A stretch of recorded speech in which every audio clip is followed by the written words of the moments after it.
Hello YouTube, I'm doing a quick video here. I cleaned the tank because it was super dirty, but all this was completely corroded. I did water pressure to clean the most that I can, and this unit was completely corroded too. My main concern is that, I don't know if you guys can see there, that pipe right there is completely broken, so there's no way that's gonna go fuel.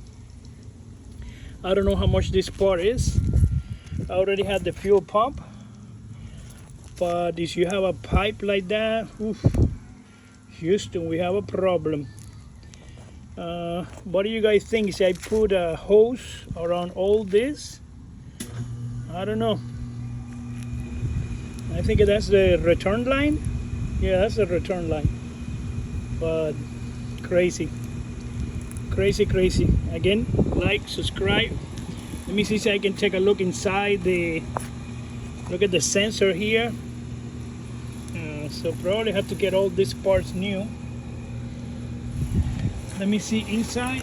I don't know if I can see. My phone doesn't fit there. Oh my God, this thing is very corroded. Very corroded. Okay.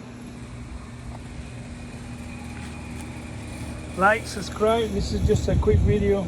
It's gonna be more than what I expected. And the guy who sold me this car like 10 years ago told me, oh, just put gas and go. Psst. Unbelievable. Thank you. Like and subscribe.